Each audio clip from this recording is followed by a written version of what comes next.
Auntie, please stop. It's hurting me. The Lagos sun was soft and horizontal, the city breathing slow as the school bell had long since emptied the compound. Alfred walked home with the day's noise still ringing in his ears, hawkers calling, petrol engines coughing, boys shouting about scores from the afternoon game. He kept his head low. At 14, the world felt suddenly heavy. At home, a new presence had rearranged everything. His mother's younger sister, Helen, Aunty Helen, had come to stay. She arrived like sunshine in a suit, polished, confident, laughing a lot. In the beginning, that laughter hummed through the house like music. She praised Alfred, bought small things, read him stories and called him clever. It felt good to be noticed. Warmth cuddled into something tighter. The touches that once felt like affection began to make Alfred small. She wanted him close. She wanted him to stay when he wanted to go.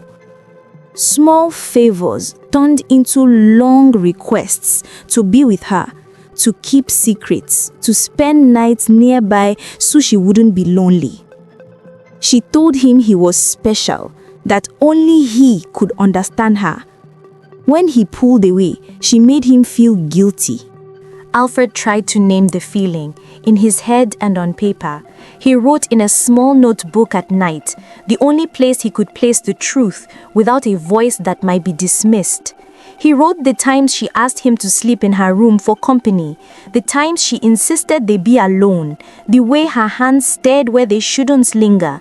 He did not write explicit detail. He wrote what he could stomach, that he felt trapped, that he had been made to do things he didn't want to, that it hurt him. At breakfast, Aunty Helen laughed and told a story about a job interview. Her voice was light, her smile full. Alfred sat quiet, white-knuckled on his spoon. His mother, Elizabeth, hummed in the kitchen, tired from a long shift, her trust for Helen plain in the way she leaned on her sister's company. Alfred tried to speak once to his mother. His words came out thin and broken. "Mom, sometimes Auntie asks me to stay in her room, and I don't like it." Elizabeth shushed him gently, smiling without looking. "She loves you, babe. Don't worry, you're safe." Those few seconds of dismissal were a hollowing thing. It made the house colder. It made him swallow the rest. He whispered into the dark because he needed to name it aloud, even if no one heard. "Auntie, please stop. It's hurting me." Saying it took more courage than any exam, but the words did not change the fear that lived in him morning to night. Days stretched with the same slow pressure. He stopped laughing easily. His friends noticed. At school, he rewound conversations in his head, tried to act like everything was normal. He was expert at folding his distress away. Telling a teacher felt impossible. Telling his mother felt like a betrayal of the woman who believed in her sister. A shift came because the secret would not stay hidden. One evening, while Elizabeth set plates on the table, a folded note tumbled out of her handbag as she reached for her keys. It slipped onto the floor like a small white bird. She stooped, frowned at the handwriting, and read the few trembling lines. Her face changed the way a sky changes before a storm. First confusion, then a pale hollow. She stared at the paper as if it had made an impossible thing real. Her hands trembled. She called Alfred to her, voice brittle. "Where did you get this?" she asked. But it was not the question she wanted to ask, and not the question he could answer fully. He held still, ashamed and relieved all at once. He told her the truth the best he could. Not the details she might expect, but the reality that had been weighing him down, that Auntie had been insisting on closeness in ways that made him afraid, that he had been asked to do things he did not want, and that it had been happening for a long time. His voice broke. Tears came without permission. Elizabeth's reaction was immediate and messy, not the polished, measured moment you see in films. She doubled over as if struck. Her knees buckled. Her first sound was not words but a raw, astonished sob. She put her palm to her mouth, then withdrew it as if burnt. For a long breath, she only stared at her son, at this small, brave human telling her this story. And then she made a sound that was at once fury and heartbreak. "Why didn't you tell me?" she demanded, the words sharp and wet. It was not accusation like coldness. It was the sound of a mother who had failed to see the thing in her own house. Elizabeth paced the room with hands twisting at the hem of her dress. She wanted to strike, to scream, to rewrite the last weeks like they had never happened. She wanted to gather Alfred and never let go. She wanted to find the sister who had taken her trust and break her. She pressed her forehead against his tiny bowing head and cried until she had no sound left. For a long time she just held him, the two of them in the middle of the room, the world outside the window continuing as if nothing had shifted. Then anger arrived, clean and dangerous. Elizabeth wiped her face hard, and the trembling in her voice turned to steel. "Call her," she told Alfred. "Bring her here now." Auntie Helen came in as if nothing had happened, a plastic smell painted on. The house smelled of stew and the ordinary things that make a home. Soap, oil, the faint banana sweetness of ripe fruit. Elizabeth did not wait for niceties. She asked Helen to sit in the living room and then, without pretense, handed her the folded note. Elizabeth's hands were shaking as she spoke. "Your nephew says he was made to spend nights with you when he didn't want to. He says he was asked to keep secrets and he felt afraid. He is my son. Tell me this did not happen." For a moment, Helen's charm rigidified like glass. Her face was quicksilver, first mild surprise, then a defensive cool. "Elizabeth, what are you saying?" she said, voice leveled to a mock concern. "You know I would never." Her words slid off, and Elizabeth had the slipperiness of them. Elizabeth felt anger hot and irreversible. She did not lean into sweetness, she leaned into truth, which is sometimes louder. "I read his notes. He wrote about being frightened. You are very close with him in ways he couldn't understand. He is only a boy." Her voice shook but did not break. "If you deny this, then tell me you never pulled him into your room. Tell me you never asked him to stay with you because you couldn't sleep. Tell me you never made him feel helpless." The living room fell to the hush of a held breath. Helen's response came, but it was the response of someone learning she can no longer hide. She faltered, then tried to palm off the weight with practiced lines. "You are making this up," she said, louder. "He's confused. This is childish dramatics." The accusation was both a shove at Elizabeth and at Alfred, meant to scatter them.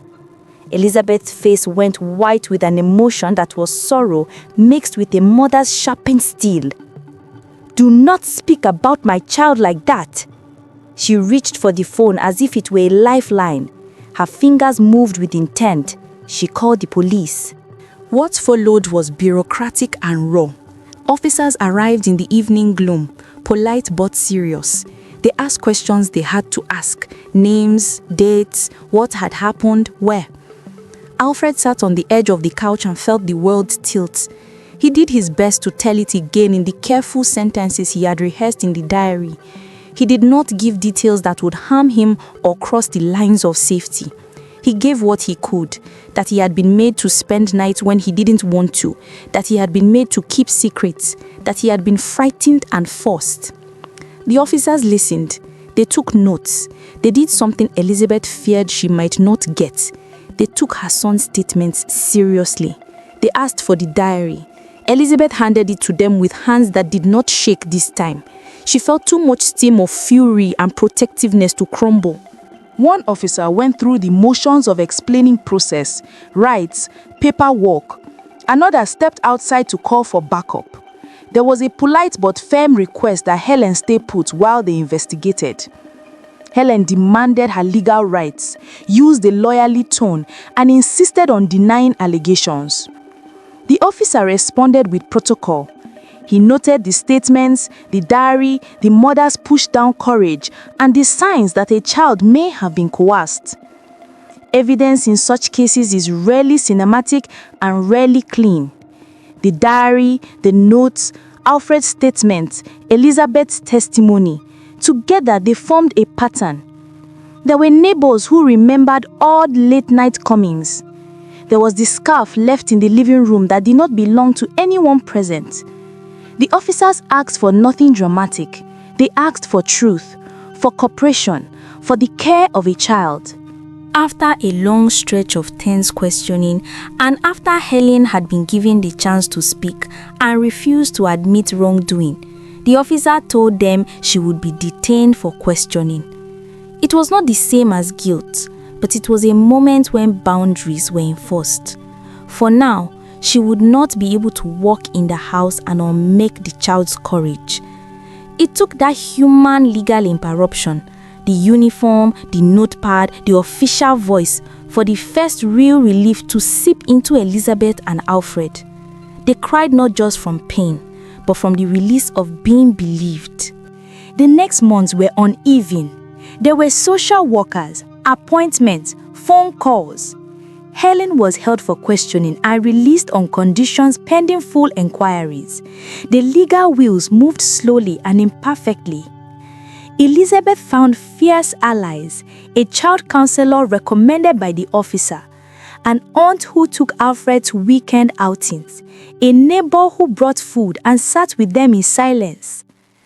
Alfred began therapy. His therapist gave him a language for the panic that had nested in his chest. He learned boundaries, ways to say no aloud without crumbling. He learned it was not his fault. His mother learned too, to listen for small signs and to trust the instincts that had finally driven her to act. At home, the house felt different. Silence was not the old hush of ordinary evenings. It was gentler now.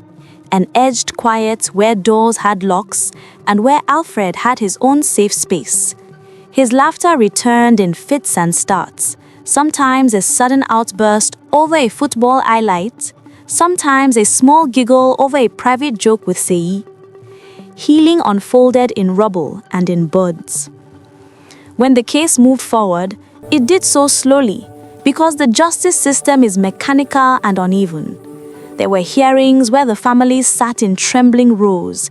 There were moments of humiliation and vindication in equal measure. Elizabeth testifying about the moment she read the note and what followed. Alfred, protected behind screens, making his statements with careful words chosen with his therapist's help. There were procedural setbacks, but also the rare and necessary voice of validation, a magistrate who listened. Whether a law will deliver complete justice is never a certainty. People are complicated and systems are slow. But the simple human fact remained. The mother had believed her child, had moved with the sharpness of a parent's fury, and had not allowed fear to keep her silent. That mattered. Years are measured in smaller things after trauma. The night you sleep all the way through without waking. The day you can touch a door handle without flinching. The morning your mother makes you tea and you accept it without a tremor. Alfred kept saying the phrase he had whispered in the dark months ago, but now it had a different weight. Auntie, please stop. It's hurting me. He said sometimes in his journal, not as a plea, but as a marker. A remembrance of how brave he had been to name it. Elizabeth would sometimes wake at night and sit with him, not in frantic rescue, but in the steady company of a mother who had learned how deep a child's silence can be. She said sorry in private, over and over, not because saying sorry would cure it, but because it was true, and she wanted him to know she felt the weight of it and would always be watching. The end of the story was not neat. Trial and recovery do not close like a book. They continue in the small decisions. Therapy appointments kept, friendships mended, a mother's watchful but gentler way of letting go as her son learned to walk again. Some truths arrive wrapped in shame and silence. Some courage lives in a small folded note, in the trembling hands of a mother, in the whisper a child finally makes aloud. Alfred's world was broken and it stayed cracked, but he found cracks where light could enter. He found a mother who, after raw grief and rage, stood up and called for accountability. He found help. It was messy and slow and real, and in that mess, he began to heal. What do you think? Like, share and subscribe, and make sure you turn on notifications so you don't miss our next story.